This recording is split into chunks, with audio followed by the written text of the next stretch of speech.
देखने में आता है कि कई बार शादी के समय लड़के लड़कियों के गुण मिलान तो बहुत सारे हो जाते हैं, फिर भी उनके वैवाहिक जीवन में समस्या बनी रहती है।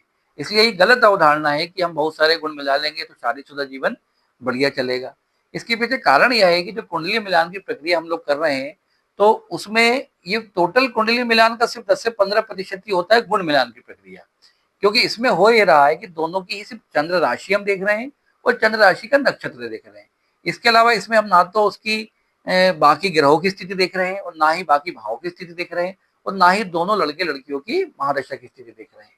कम से कम कुंडली मिलान करते समय ये आवश्यक है कि हम 7th हाउस और 12th हाउस अवश्य देख लें, क्योंकि ये दोनों ही हाउस वैवाहिक जीवन से रिलेटेड होते हैं। अब मान लीजिए उदाहरण के लिए दोनों के 7th हाउस में यदि राहु बढ़िया है तो निश्चित रूप से समस्या आएगी। दोनों के 7th हाउस में सूर्य बढ़िया है तो निश्चित रूप से समस्या आएगी।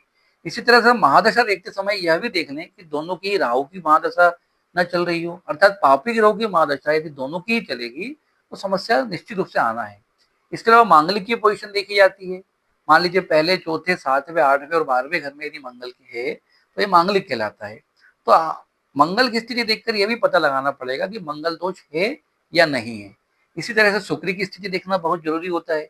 मान लीजिए शुक्र किसी एक की कुंडली में बहुत स्ट्रांग हो गया है और दूसरे की कुंडली में शुक्र बहुत वीक हो गया है, तो भी उनके आपसी जीवन में बहुत समस्या आ सकती है। इसलिए कभी कभी ऐसा होता है कि कुंडली मिलान तो गुण गुण मिलाने की जो प्रक्रिया है वो 18 गुण से कम मिल रहे हैं, उसके बावजूद बाकी स्थिति यदि बढ़िया है तो बाकी स्थिति को देखते हुए 18 गुण से कम मिलने की स्थिति में भी हम लोग शादी कर सकते हैं। इसलिए ये आवश्यक नहीं है कि 18 गुण ही मिलना जरूरी है। इसके अलावा बाकी पोजीशन यदि उनकी बढ़िया है, उनकी महादशा ठीक है, उनका 7th हाउस ठीक है, उनका 12th हाउस ठीक है, तो इस स्थिति में हम शादी के लिए आगे बढ़ सकते हैं।